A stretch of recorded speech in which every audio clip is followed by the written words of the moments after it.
Here we are with promoter Gary Shaw at the Dulorme Vs Crawford press conference. Just announced the fight. How you feeling? Feeling great. Left snow in New York, came to snow here in Arlington. And you admitted that you got Texas at heart. Yeah, I'm a Houston Cougar. I went to college there, so I have Texas in my blood. Now you guys feeling real confident about the matchup. You know, you guys feel that you're going to be the stronger fighter, you know, seeing that you've been fighting at 140 for some time. Can you elaborate on that a little bit? Yeah, it's not just 140. We fought at 147. Dulorme's a tweener. He goes between 40 and 47.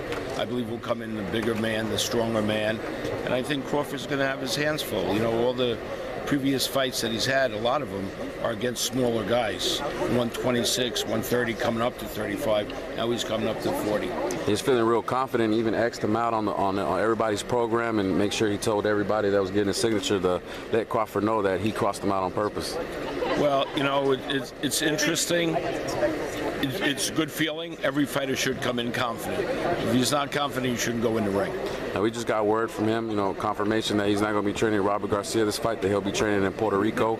You know, he said it's more of a convenience thing for him, saying that he wanted to fight with his train in Puerto Rico with his fans and amongst his people.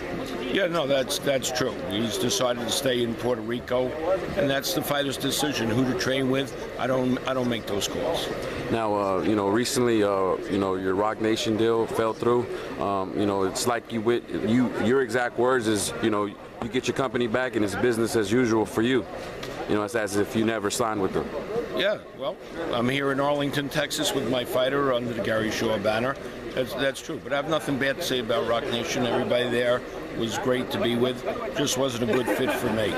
And then luckily for you, you know, you elaborated on that a little bit as far as, you know, everything was under your name, you know, your bank accounts, everything. So it was an easy transition. It wasn't like you had to go out of your way to go back to Gary Shaw.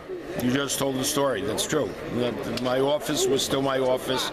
Everything stayed the same. There was no difference. Like you said, no hard feelings. It's just business? Yeah, 100%. I would do a co-promotion with them. I would do a fight with them. I would take a fighter and co-promote the fighter with them. So, no, I left there on good terms, and I like everybody there. I heard they signed Cotto. It's a good signing for them. Yeah. And, you know, business goes on as usual for everybody. You know, Top Rank will go on without Cotto now. You know, and now they have Cotto, they'll go with Cotto. So. A lot of people were giving them praise, you know, after they signed with Andre. They signed Andre Ward, and they had got your stable, saying, you know, seeing that they had your experience. And do you feel like, you know, maybe they're going to miss out on that, you know, having established fighters and having you an established promoter in the game? I wouldn't comment on that. That's almost I appreciate the question, but any answer I gave you would be self-serving. So only time will tell whether it was a good decision for both of us or a bad decision for one of us, or however the game plays out. But you still got big fights ahead with Brian Jennings also coming up April 25th, so it's going to be a busy April for Gary Shaw. Yeah, very busy. I'm excited about it. Also, I'm going to have another fighter as a co-feature that we'll announce shortly.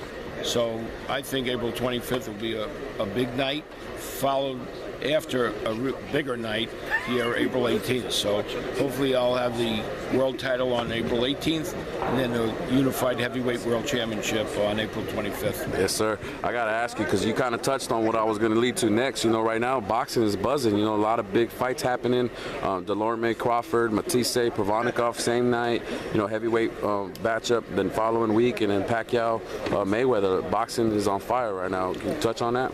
Yeah, look, it's interesting. You know, you go from not having it on TV and then an overabundance, and then the question is how much can the consumer consume?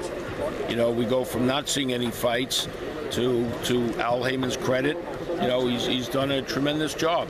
So, and he's got a huge stable, and you know, he's got a lot of TV platforms, so you can be seeing a lot of TV.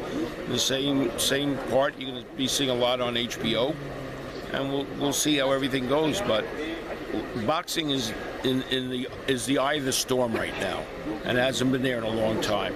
But let's see how Mayweather Pacquiao turns out as a fight. If the fight's turns out to be a great fight, and everybody paid, let's say, $100. I don't know how much pay-per-view is, but it wouldn't shock me.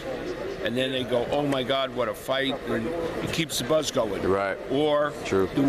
Does the fight just fizzle out, and then everybody goes, man, I waited all this time, I spent $100, and now what do I have? Nothing but this. If all these fights aren't what they're supposed to be, if Crawford and Dulorme is dull, which I don't think it'll be, or Matisse and Provodnikov is dull, or because Joe Jennings doesn't turn out to be a real heavyweight fight, you don't know all that. It could be a great time for boxing. Great point. Or could be the storm that everybody was expecting that never came. Hey, you're right, Mr. Gary. We appreciate the time. You got any final words out there? No, just thank you to all the fans of boxing for watching what we do and what we provide. April 18th, Dulorme versus Crawford. Thank you. Thank you.